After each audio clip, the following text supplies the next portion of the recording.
So last night I stitched Just in the Nick of Crime's attempt to overtake the narrative about the system of grooming that women have been living under, specifically Gen X and millennial women, and I want to talk about it.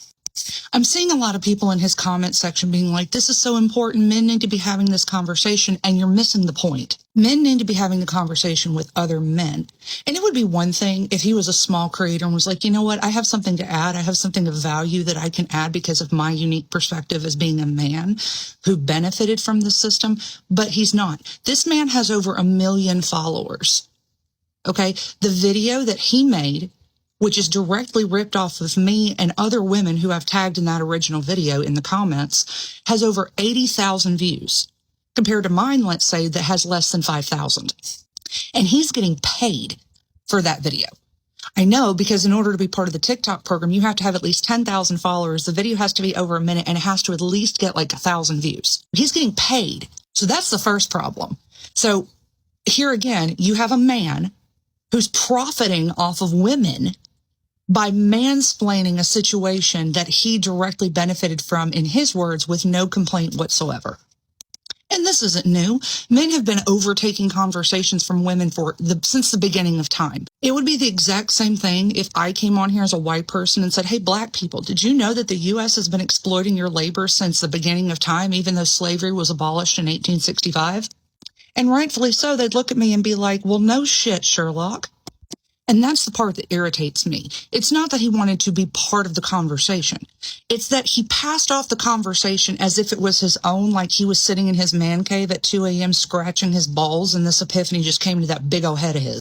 It's giving white savior complex, and it's still somebody acting within the patriarchy as a white man to overtake the conversation from women and profit directly off of it. And look, I can only speak for myself. I can't speak for the other women that I tagged in my previous video.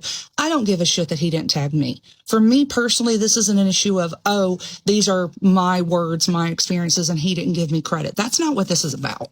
He could have very easily said, hey, men, I've found this out, and I directly benefited from it, and I'm sure you did too. Go up in the search bar and go look up the various women who are having this conversation and listen to their stories. For me personally, that would have been enough. But he didn't do that. Instead, he said, hey, women, I have something I need you to sit with. And as a woman growing up in that era and as a 2-time SA survivor, I can't speak on whether this man has ever been the victim of exploitation or not, but the language that he's using makes it seem as though he is a privileged white man who's gotten everything he's ever wanted, who's never been told no, and has very easily been able to overshadow others to get to his point. Because let's be honest, he didn't have to walk through the mall with his friends and get approached by modeling agencies that we now know are fronts for trafficking rings. He didn't have to grow up with the creepy uncle that came over every single holiday that you couldn't wear short shorts around or a skirt or sit on his lap because you just don't do that around Uncle so-and-so. He didn't learn from an early age not to walk alone. He didn't learn to put keys in between his fingers. He doesn't have to worry about somebody slipping something in his drink. He never had to worry about being in AIM chat rooms and thinking you're talking to someone your age when in reality you're talking to a 40-year-old man in a basement that wants to get you a loan. He didn't grow up with parents that perpetuated the same narrative that was going around everywhere, where if you didn't shave your legs or armpit hair or down in your nether regions, or you didn't wear a nice bra or wear a nice dress or look completely presentable, that you were somehow worse than. And I did. I grew up with a father that if I didn't go out of the house looking like a 1950s housewife, I was told I look homely. I grew up with a father that when I got SA'd at 22 and told him about it 10 years later, he didn't believe me. In fact, he called me a whore. He didn't grow up with parents that when I was 15 and my coworker exposed themselves to me, looked at me and went, well, you're okay, right? Nothing bad happened. He didn't grow up learning to fight tooth and nail for your truth because the men in your life don't believe you. He didn't grow up being victim blamed anytime something bad ever happened.